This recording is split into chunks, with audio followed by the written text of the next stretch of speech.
एक नक्की सांगेन की जेव्हा रात्रीच्या वेळी जेव्हा मी सायकलिंग करत होतो तेव्हा आपल्या आपल्या परीने सगळेजण गाणी लावत होते आणि त्याच्यासोबत स्वामींचं गाणंसुद्धा लागलं होतं. आणि त्या गाण्यामध्ये अशा काही ओळी आहेत की सोबतीला नाही कोणी सोबतीला माझे स्वामी. तर हे जे कोकण कोस्टल मॅरेथॉन आणि रत्नागिरी सायकलिस्ट क्लबची सगळी टीम आहे ते माझे स्वामी होते. आणि स्वामी तेव्हा वेळ कमी होता आणि सायकलिंगमध्ये मी नवीन होतो. तर मी ते सायकल संमेलन पूर्ण अटेंड करू शकलो नव्हतो, पण सायकल एव्हरेस्टिंग हा विषय मी नक्की ऐकला होता. त्या उद्देशाने आम्ही हे एव्हरेस्टिंग केलं. तर तो उद्देश नक्कीच साध्य होईल की रत्नागिरीमध्ये येऊन एव्हरेस्टिंग करू शकू. किंवा नमस्कार. एव्हरेस्टवर चढाई करणं हे प्रत्येक माउंटेनियरचं स्वप्न असतं. पण तुम्हाला मी जर सांगितलं की हा एव्हरेस्टच रत्नागिरीत आला आहे तर होय, हे खरं झालंय. गणपतीपुळे येथील एका 20 वर्षीय तरुणानं हे स्वप्न सत्यात उतरवलंय. हा सायकलपटू आहे आणि तब्बल 41 तास सलग 10,000 मीटर उंचीची चढाई करत त्यानं सायकल एव्हरेस्टिंग केलं आहे. आज आपण त्याच्याशीच बोलणार आहोत. त्याचं नाव आहे अथर्व शेंडे. आपण बोलतो आहोत अथर्व शेंडे याच्याशी, ज्याचं नाव हॉल ऑफ फेममध्ये गेलं आहे आणि हा विक्रमवीर आहे. सायकल एव्हरेस्टिंग करून त्यानं हा जागतिक विक्रम नोंदवला आहे. अथर्व, तुझं आधी पहिलं खूप खूप अभिनंदन. धन्यवाद. खूप मोठी कामगिरी आहे. रत्नागिरीकरांसाठी सुद्धा तू हे अभिमानाची ही गोष्ट आहे. तर सगळ्यात पहिलं सांग की ही संकल्पना सुचली तुला कशी? ओके. तर 2023पासून मी सायकलिंग करायला लागलो आणि तेव्हाच रत्नागिरीमध्ये सायकल संमेलन झालं होतं. आणि अलिबागचे राम जोशी सर रत्नागिरीमध्ये आले होते आणि त्यांनी सांगितलं होतं की सायकल एव्हरेस्टिंग नावाचा एक प्रकार असतो. त्याच्यामध्ये आपल्याला एव्हरेस्ट शिखराची जी उंची आहे 8,848 मीटर, ती आपल्याला सायकलमध्ये एका राईडमध्ये एलिव्हेशन गेन करायचं असतं. तर तेव्हा तर मी सायकलिंगमध्ये नवीन होतो आणि 100 किलोमीटर किंवा 50 किलोमीटर असे छोटे टप्पे गाठणं पण खूप कठीण होतं. तर तेव्हा तर असं वाटलं पण नव्हतं की एव्हरेस्टिंग आपण करू. तर त्याच्यानंतर हळूहळू मी सायकलिंग करत गेलो. तर त्याच्यानंतर मला तेव्हा वेळ कमी होता आणि सायकलिंगमध्ये मी नवीन होतो. तर मी ते सायकल संमेलन पूर्ण अटेंड करू शकलो नव्हतो, पण सायकल एव्हरेस्टिंग हा विषय मी नक्की ऐकला होता.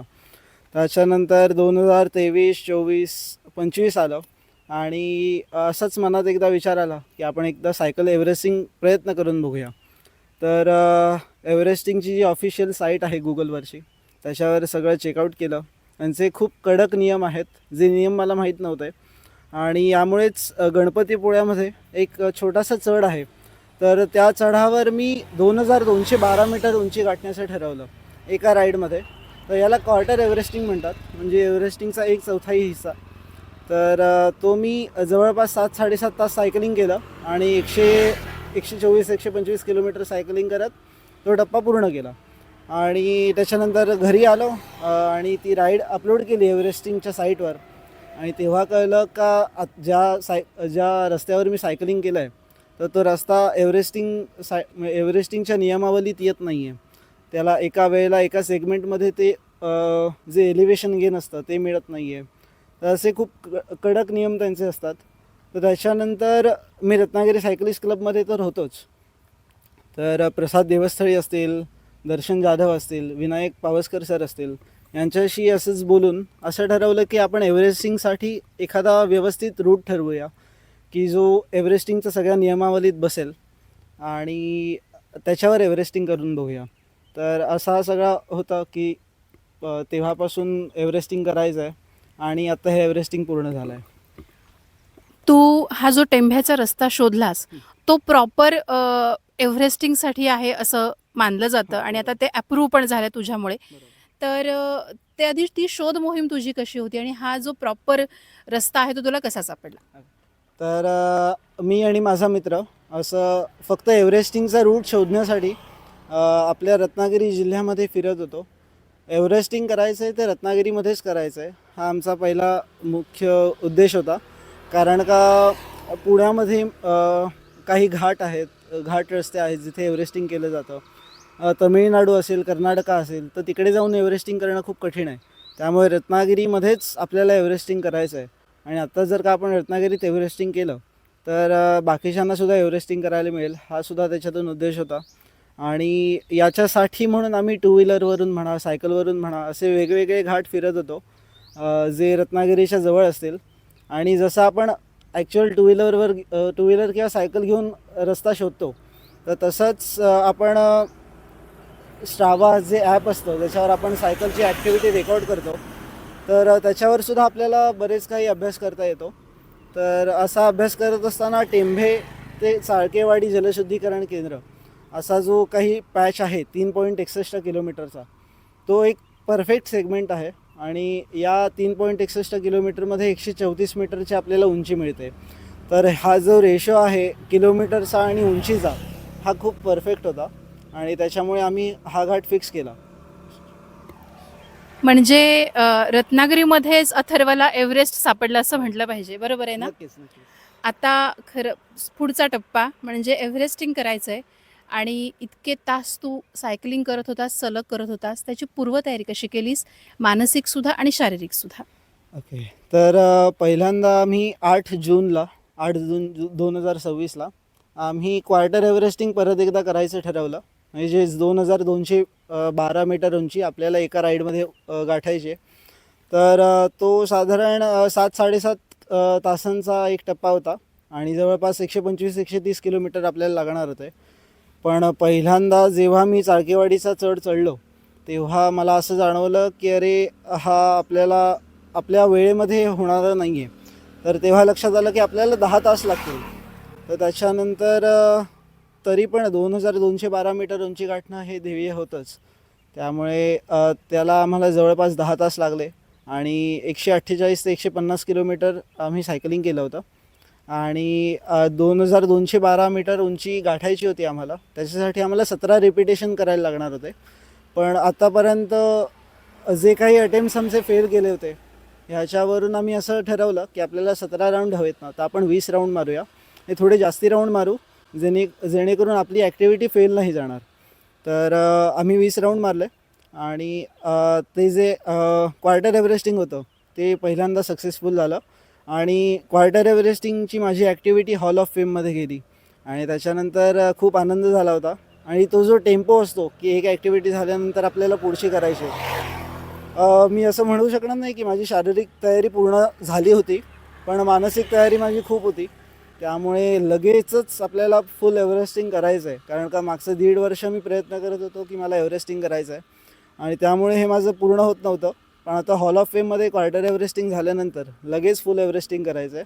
ह्याच्यासाठी मी 21 जून हा आपल्या गोलार्धामधला असणारा सगळ्यात मोठा दिवस निवडला. सोबत योग दिवस होताच, त्यामुळे खूप पॉझिटिव्हिटी होती आणि मला कमीत कमी रात्री सायकलिंग करायचं होतं. सो 13 तासांचा मी दिवस निवडला होता आणि असं होतं की या दिवशी आपल्याला एव्हरेस्टिंग करायचं आहे. वा, खूपच छान. आणि हे तुझं डेडिकेशन आहे, खरं आहे की नाही, की सतत शोधत राहिलास तू आणि शेवटी तुझ्या शोधाला कुठेतरी तुझ्या यशाची एक पूर्णता मिळाली. ज्यावेळेला तू प्रत्यक्ष तुझ्या कामगिरीला सुरुवात केलीस आणि ते पूर्ण तास, एकतर काय तुझ्या मनात सुरू होतं आणि ते सगळा वेळ तुझा कसा होता, म्हणजे काय तू चाललं होतं? तर आम्ही ठरवलं होतं की सकाळी 5 वाजता सुरुवात करायचं एव्हरेस्टिंगला. आणि माझ्यासोबत माझा मित्र अथर्व देवस्थळी होता, जो मला 41 जे काही तास लागतील पूर्ण होण्यासाठी तो पूर्ण सपोर्ट करणार होता. सपोर्ट म्हणजे मला पाणी लागेल, इलेक्ट्रोलाइट्स लागतील, केळी, संत्री, जे काही हायड्रेशन लागेल, न्यूट्रिशन लागेल, तो मला सपोर्ट करणार होता. आणि याच्यासाठी आम्ही बरोबर 4:30 वाजता इथे आलो होतो पायथ्याला आणि व्यवस्थित वॉर्मअप करून सुरुवात केली होती एव्हरेस्टिंगला. आणि पहिल्याच राऊंडला मला खूप दमायला झालं होतं, कारण का बॉडी प्रिपेअर नसते त्या गोष्टीसाठी. पण हे माहिती होतं की आता पहिल्या राऊंडला दमायला झालं आहे, पण अजून 8-10 राऊंड मारले की बॉडी ॲडॉप्ट करेल आणि आपण व्यवस्थित सायकल चालवू शकू. तर त्याच्यानंतर तर मला पावसाळ्यामध्ये सायकल चालवायची नव्हती. जेव्हा पाऊस पडेल तर मी देवाकडे अशी प्रार्थना करत होतो की पाऊस नको पडू दे, पाऊस नको पडू दे, कारण का खूप त्रास होतो पावसातून सायकलिंग करताना. म्हणजे दमायला कमी होतं हे आहेच, पण शूज ओले होतात, त्याच्यामुळे पायांची कातडी खूप मऊ होते आणि त्याच्यामुळे पेडलिंग करताना खूप कठीण वाटतं. त्याच्यानंतर उतारात ब्रेक मारताना खूप जोरात ब्रेक मारावे लागतात, कारण का ब्रेक लागत नाहीत उतारामध्ये जेव्हा पाऊस पडत असतो. आणि असं मी देवाकडे प्रार्थना करत होतो, पण देवाने ठरवलं होतं की खूप कठीण परीक्षा घ्यायची आपण याची. आणि हे एव्हरेस्टिंग पूर्ण करण्यासाठी मला जवळपास 41 तास 54 मिनटं लागली आणि जवळपास 20 तास पाऊस पडला होता. आणि त्यामुळे त्याच्यासोबत रत्नागिरी सायकलिस्ट क्लबचा आणि कोकण कोस्टल हाफ मॅरेथॉनची जी आमची टीम आहे त्यांचा खूप चांगला सपोर्ट होता.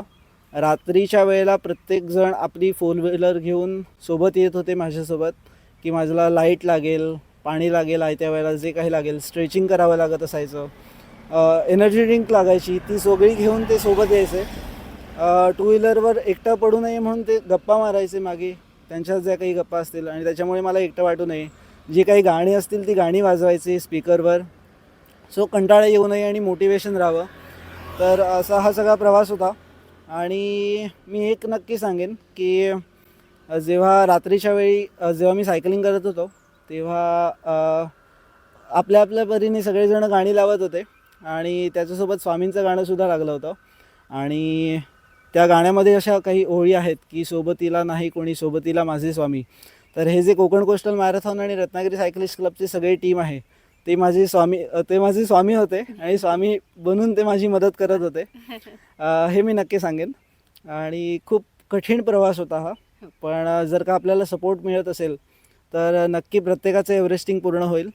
आणि हे एव्हरेस्टिंग पूर्ण करण्यामागचा, रत्नागिरीमध्ये पूर्ण करण्यामागचा हाच हेतू होता की आपल्याला एव्हरेस्टिंग पूर्ण झाल्यानंतर जवळपास 1 ते 2 दिवस लागले हॉल ऑफ फेममध्ये नाव यायला. तर हॉल ऑफ फेममध्ये नाव आल्यानंतर जवळपास पहिल्या 24 तासांमध्ये कमीत कमी 7 ते 8 जिल्ह्यांमधून फोन आलेत की सर मला इथे येऊन एव्हरेस्टिंग करायचं आहे, आम्ही पूर्ण टीम घेऊन येतो आहे.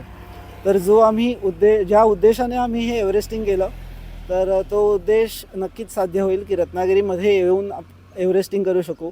किंवा जो काही तमिळनाडू, कर्नाटका असेल, पुणे असेल, मुंबई असेल, इकडे जाऊन जो काही जास्ती खर्च येतो तो खर्च आपल्याला कमी करावा लागेल आणि रत्नागिरीत येऊन आपण एव्हरेस्टिंग पूर्ण करू शकू. तर हा मुख्य उद्देश होता. तू अथर्व हॉल ऑफ फेमबद्दल बोललास, तर त्याबद्दल पण जरा सविस्तर सांग. तर हॉल ऑफ फेम हे एव्हरेस्टिंगचं एकमेव साधन आहे ज्याच्यामध्ये जगामध्ये जेवढ्या लोकांनी एव्हरेस्टिंग फिनिश केलं आहे, मग ते क्वार्टर एव्हरेस्टिंग असेल, हाफ एव्हरेस्टिंग असेल, फुल एव्हरेस्टिंग असेल, एव्हरेस्टिंग 10K असेल जे मी पूर्ण केलं आहे, तर हे एकमेव साधन आहे की ज्यांनी ऑफिशियली हे चॅलेंज पूर्ण केलं आहे. त्यांची सगळ्यांची नावं या लिस्टमध्ये असतात आणि हे खूप गर्वाची गोष्ट असते, अभिमानाची गोष्ट असते असं आपण म्हणूया की एव्हरेस्टिंग हॉल ऑफ फेममध्ये नाव येणं म्हणजे खूप काही साध्य केल्यासारखं आहे. आम्हाला सुद्धा तुझा खरं तर खूप गर्व आहे, कारण तुझ्यामुळे रत्नागिरी हॉल ऑफ फेममध्ये गेली आहे, बरोबर आहे की नाही? अथर्व, हे सगळं करत असताना तुझे कुटुंबीय ह्यांचा सपोर्ट खूप लागतो आणि तू 1.5-2 वर्ष हे सगळं करतोयस. तर सगळ्यात आधी तुझं काय करिअर आहे, म्हणजे कॉलेज करतोयस, पूर्ण झालं आहे, आणि घरातनं मिळणारा सपोर्ट? ओके. तर जेव्हा एव्हरेस्टिंग करायचं असं जेव्हा मी ठरवलं तेव्हा मी हॉटेल मॅनेजमेंटच्या 2ऱ्या वर्षाला होतो. आणि हॉटेल मॅनेजमेंट हे खूप प्रॅक्टिकल फील्ड असतं, त्यामुळे आपल्याला 8 ते 10 तास 12 तासांची ड्युटी करावी लागते. आणि जरी का आपण कॉलेजमध्ये असो तरी कॉलेजमध्ये खूप सारे प्रॅक्टिकल्स वगैरे होतात, त्यामुळे शारीरिकरित्या कॉलेज सुरू असताना ते पूर्ण करणं मला शक्य नव्हतं. त्यामुळे बाबांनी पण मला सांगितलं होतं की जरा तू थांब, आपण कॉलेज झाल्यावर नक्की करू. आणि यावर्षी माझं कॉलेज पूर्ण झालं आणि कॉलेज झाल्यानंतर मी बाबांकडे परत एकदा विषय मांडला की बाबा मला एव्हरेस्टिंग करायचं आहे आणि येत्या जूनमध्ये करायचं आहे, कारण का लवकरात आता होऊन जाऊ दे, खूप वर्ष झाली आपण प्रयत्न करतो आहे. तर बाबांनी पहिल्यांदाच सांगितलं की माझा पूर्ण सपोर्ट असेल, मी तुला प्रत्येक वेळेला लागेल ती मदत करेन. आणि आई असेल, घरी आजी असेल, त्यांचा आशीर्वाद आहे, गणपतीपुळ्याच्या देवाचा आशीर्वाद आहे. आईने जे काही मला, कारण का ह्याच्या प्रॅक्टिसमध्ये सायकलिंग झाल्यानंतर, सायकलिंग व्हायच्या आधी जे काही न्यूट्रिशन्स लागतात, घरी जेवणामध्ये बदल करावे लागतात, ते सगळं आईने मला करून दिलं होतं. त्यांचा नक्कीच मोठा पाठिंबा आहे आणि त्यांच्यामुळे सुद्धा हे शक्य झालं आहे असं मी सांगेन. अरे वा. हा पण एक मोठा सपोर्ट असतो असं मला वाटतं.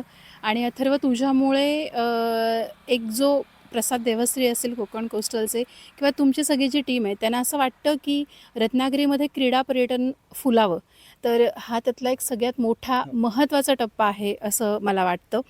तर जे रत्नागिरीमध्ये एव्हरेस्टिंग करायला येतील त्यांना तू काय सांगशील? ओके. तर रत्नागिरीमध्ये एव्हरेस्टिंग करणं याच्यामध्ये, आता रत्नागिरीत आपण करतोय तर काहीतरी वैशिष्ट्य असणारच आहे. तर आता आपल्याला जो या घाटामध्ये दिसणारा निसर्ग आहे, सकाळचा सूर्योदय असेल, संध्याकाळचा सनसेट असेल, तर याच्यामध्ये हे आपल्याला खूप छानपणे एन्जॉय करता येईल. आणि खास करून रत्नागिरीमध्ये केल्यामुळे आपल्यालाही असं वाटेल की आपण आपल्या एरियामध्ये काहीतरी करतो आहे. कारण का बाहेर जाऊन करणं हे खूप टफ असतं. तमिळनाडू असेल, कर्नाटक असेल, तर तिकडचे खूप फेमस घाट आहेत एव्हरेस्टिंगसाठी, पण ते खूप कठीण घाट आहेत, जेणेकरून खूप दमायला होतं, खूप जास्ती चॅलेंजिंग होतं. तर आपण जर का रत्नागिरीमध्ये असू, आपल्या एरियामध्ये असू, तर आपल्याला जी काही लागेल ती मदत मिळणं शक्य होईल. ना की आपल्याला हे हवं आहे आणि आपल्याला ते मिळत नाही आहे, असं नक्कीच होणार नाही. ज्यांना रत्नागिरीमध्ये येऊन एव्हरेस्टिंग करायचं आहे त्यांना आपला पूर्ण पाठिंबा असेल. जी काही मदत लागेल ती रत्नागिरी सायकलिस्ट टीम असेल, Konkan coastal half marathon team असेल, ती नक्की पूर्ण करेल. आणि माझंही तुम्हाला आवाहन असणार आहे की तुम्ही रत्नागिरीमध्ये या आणि एव्हरेस्टिंग पूर्ण करा. वा. आणि एक सांगायचं म्हणजे अथर्व सुपर अँडोनियर पण झालेला आहे सायकलिंगमध्ये, आणि ते सुद्धा एक मोठं यश त्याच्याकडे त्याने मिळवलेलं आहे सायकलिंगमध्ये. पुढे काय करणार आहेस? ओके. तर आता सुपर अँडोनियरिंग मी 2023मध्ये केलं. 200 किलोमीटर, 300, 400 आणि 600 किलोमीटर अशा 4 राईड्स आपल्याला एका वर्षामध्ये पूर्ण करायचे असतात. तर त्याचं थोडं मनामध्ये होतं की आपण 4 वर्षांनी किंवा 3 वर्षांनी एव्हरेस्टिंग करतो आहे, म्हणजे अल्ट्रा सायकलिंग इव्हेंट करतो आहे. तर कसं होणार आहे, कारण का बॉडीला सवय नसते 24 तासांपेक्षा जास्ती सायकलिंग करायची किंवा कोणताही इव्हेंट करायची. तर सुपर रँडोनियरिंग झालं आहे, एव्हरेस्टिंग झालं आहे आणि एव्हरेस्टिंग सक्सेसफुल झालं आहे. तर माझा पुढचा जो काही इव्हेंट असेल तो मी आयर्नमॅन असेल मी म्हणेन. कारण का आयर्नमॅनमध्ये आपल्याला 3 चॅलेंजेस घ्यावे लागतात. एक तर स्विमिंग असतं, त्याच्यानंतर सायकलिंग असतं आणि त्याच्यानंतर रनिंग असतं. तर अशी चॅलेंजेस मला स्वीकारायला आवडतात. आणि आता एव्हरेस्टिंग आपल्या घरातच होतं आहे, तर आपण डबल एव्हरेस्टिंग नक्की करू. खूपच छान. मला असं वाटतं की मी जसं सुरुवातीला म्हटलं की माउंट एव्हरेस्ट सर करणं हे प्रत्येक माउंटेनियरचं एक स्वप्न असतं. पण जगातला उंच शिखर ते सर करायचं म्हणजे मनामध्ये जिद्द हवी. आणि ती जर सायकलिंगने पूर्ण करायची असेल तर त्याला डबल जिद्द हवी, कारण प्रत्यक्षात तिथे सायकल जाणार नाही, पण एव्हरेस्टिंग करून ते करणं आणि त्याच्यासाठी ती संधी आपल्या शहरात शोधणं, याच्यासाठी खरंच जिद्द लागते आणि संघर्ष करायची तयारी लागते. अथर्वने आपल्याला सांगितलं की जेव्हा तो हे सगळे विक्रम नोंदवत होता त्यावेळेला त्याच्याबरोबर सतत स्वामींचं गाणं लागत होतं, आणि स्वामींच्या गाण्यात आहे, अशक्य ते शक्य करतील स्वामी. आणि अथर्वने सुद्धा या विक्रमाच्या माध्यमातून अशक्य ते शक्य केलं आहे. आणि रत्नागिरीकरांसाठी सुद्धा एक ही महत्त्वाची आणि मानाची गोष्ट आहे, कारण त्याच्याच माध्यमातून रत्नागिरी हॉल ऑफ फेममध्ये गेली आहे. अनेक लोक ज्यांना खरंच काही विक्रम नोंदवायचे आहेत ते रत्नागिरीमध्ये येतील आणि रत्नागिरीचं नाव जगभरात निश्चित पोहोचेल. प्रहार डिजिटलसाठी शुभम पवारसह अनघा निकम मगदूम, रत्नागिरी.